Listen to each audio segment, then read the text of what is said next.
Right. And Sentry, how about yung ano, yung sa angulo po nung sa flood control and yung kasi marami po kasi mga lalo na po sa mga Duterte supporters. A lot of them are saying na dahil ngayon lang siya natuklasan, ngayon lang siya nangyayari within the Marcos administration. Pero yung information po, Sentry, na i-file nyo is it goes way back 2007. Meron po bang ano, how does that factor in po dun sa current po na i-file nyo na kaso? Is it still relevant even if it is done way back in 2007? Yes, kasi ang prescriptive period ng plunder is 20 years. So pasok pa siya. Pero kaya lang kailangan nating isama 'yon kasi makikita mo yung pattern of behavior na ganito gawain nila sa Davao. Meron silang favored contractors, yun nga yung tatay at kapatid. Tapos nung presidente na, yung tatay at kapatid, naka-corner pa rin, pero sa sobrang dami nung infrastructure funding, kumuha na sila ng iba pang mga contractors para mas malaki yung pasok ng pera sa kanila. So, dyan na nga yung mga Diskaya at yung iba pa, no? Marami silang hinandle dito. Kaya yung nangyari ito, nagsimula ito, doon sa panahon ni Duterte, sinet up nila yung modus, ika nga. Tapos ito na, gumulong na lang ito ngayon at ito na nga, buti na at nilabas mismo ni President Marcos para mahinto at malaman kung paano ba ito mapipigilan in the future. Right. And Cedric, how does the former president connect into all of this? Kasama po ba siya sa masterminds or based on the information that you have, meron din po bang nire-remit sa kanya na mga basura? For sure, lahat yan, sanction. Ang style kasi ni Duterte, ano siya, kumbaga siya yung magpo-project, pero bubulungan yan. Ang sinasabi, doon daw sa Davao, lalapit si Bongo, nag-opisina yan sa isang hotel sa isang function room. So doon dadalhin yung mga papeles, sasabihin lang dyan, magkano ba atin dito, bakit pirma, ganyan. So si Bongo na yung taga-areglo kung ilan yung SOP nila, bawat pipirmahan. So ganun yung ano nila. Hindi kasi mangyayari ito lahat kung hindi niya babasbasan. Pero ang projection niya, parang wala siyang kinalaman. Di ba? Parang yung sa Farmally, di ba? O, yung sa Farmally, yung na-discover dun sa ano. In fact, sa press con yan sige na, i-transfer mo na yung funding. Kunyari, ganon, simple. Yun yung sinyalis niya na may basbas ko yan. Yung racket na yan, may basbas. Ganon yung style nila. Tapos, nagpa-follow through na lang sila. O, even sa drugs, yung kay Michael Yang, ganon yung ano niya. I-announce niya, si Michael Yang, ano to? Economic advisor, magaling ito, negosyante. Ang senyalis niya yan sa bureaucracia, bata ko to, huwag niyong gagalawin. Right. Yung mga style. So makakagalaw na si Michael Yang nung drugs niya. Pagka magka-problema, kunyari, mahuli ng PDEA, ito na ngayon. May mga aarbor na, di ba? So, ganun yung modus ni Duterte. Yeah, it's the same thing din po sa nangyari dito sa flood control scam na bebas-bas din sa kanya. I see. And one of the Sentry, isa po sa mga sumabog din na balita yesterday is you mentioned po in your interview na nagpadala ng mga emisaryo sa inyo si Senator Bongo. Can you give us details na you think you can share with us po? How did that happen? And kasi po, syempre iniisip namin na ganito sa inyo and all of that. So how did it happen po, Sen? Ang nangyayari yan pagka, minsan, di ba, kunyari dito sa vlog mo, pag sinabi ko, next week, magpa-file ako ng kaso sa ganito, tapos makakarating sa kanya, may emisaryo na pupunta. Nagsimula yan nung last year na magpa-file ako sa DOJ, nung dalawang kaso yan yung frigate scam, tsaka ito nga, yung infrastructure scam. So, naghahanap siya ng malapit sa akin. So, magpapasabi na kung pwede raw makipag-meeting, tutulong naman daw siya sa kampanya, mga ganon, mga pahapyaw, tapos magbibigay ng numero. Talagang malulula ka sa ibibigay. Pero sabi ko, Alam mo, pagka ginaganyan ako, aagahan ko pa ako. Aagahan ko yung pag-file. Oo, Okay. so talagang pina-file ko kaagad. Mhm.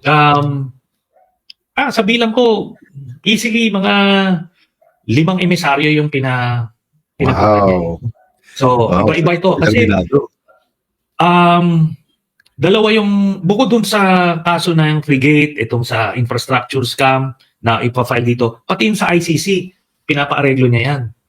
Kaya Okay. pag tinatanong ako sa media o sa mga vlog na kung sino pa yung mga aresto, pag na-mention yung pangalan niya, yun, after that, may emisaryong pupunta na baka pwedeng ilaglag siya at talagang aalokan ka ng Mhm. nakakalulang pera. Pero hindi tayo ganoon. Kaya naano siya. Napo-frustrate siya sa akin kasi lahat siguro na naengkwentro niya nakuha niya sa ganung paraan, pero ako lang yung hindi niya na. Mhm. Sen, pwede po ba makichismis? Pwede kong magtanong ng range ng suhol? May isang sinabi, sky's the limit. Wow! Oh. Really? Wow. May isang nagsabi 200 million. Yes, 200 million. Oh my So, God. ganun, yung sky's the limit, talagang nagpasabi pa yung emisaryo na kahit 1 billion ang ano mo, ganun. Parang ganun. So, ganun. Oh my God. Too bad for him, ganun na di ba? Sabi ko nga nung panahon din ni Duterte, nakailang ganyan tayo na mga emisaryo, ni-reject natin. So, Right. Yeah. So let me just say, ang tibay niyo po, Sen. Sorry, I have to say that. I mean, doon pa lang sa sky's the limit, parang I can imagine an unlimited amount already. Oo. So paano po? Paano niyo po tinanggihan, sir? Mabilis. Hindi ako nagdalawang isip. Sabi ko nga doon sa isang amisaryo, sabi ko, alam mo, kung kilala mo ako, dapat ni-reject mo na kaagad yan. Pero sabi ko, hindi. Tapos, nung mga time na noon, nagpe-prepare ako ng kampanya, supposed to be, kailangan ko ng pondo, pero hindi kaya ng sikmura di ba? Right. Sentry, pwede po ako mag-change ng mag-iiba lang ako ng konti ng topic. Okay lang po ba? Kasi po, connected po kay Senator Bongo is kinakabit din po yung statement nyo kay Mayor Benji Magalong. At meron po kayo expose sa kanya recently, which was also published by Vera Files, na sinabi nyo po na isa po sa mga dahilan kung bakit hindi makapagsalita si Magalong is because damay si Pulong Duterte sa corruption sa Benguet. Sir, can you give us also some details on that po? Ano po ba nangyari doon, sir? Ito kasi si Mayor Benji Magalong, alam niyo nung mga panahon na rebelding sundalo, isa yun sa kausap ko kasi yung grupo nila, yung SAF, nakikipag-ugnayan din sa amin noon para patalsikin nga si Gloria. So, Jimmy. we go way back. In fact, yung anak niya at anak ko magkaklase sa sa Baguio. So, may ganun kami. Anyway, fast forward 2022, nagkita kami sa Baguio. Naglalabas na ng sentimiento niya about yung sa rock netting. 36 billion. Naputol ulit si Sentry. 10% lang daw ang ginastos diyan, tapos yun. Napuputol. Ang problema, So, okay, yes, sir. Better na po ngayon. You were saying something about the amount po ng rock netting or cat's eye? 36 billion. 36 billion yun. Tapos 10%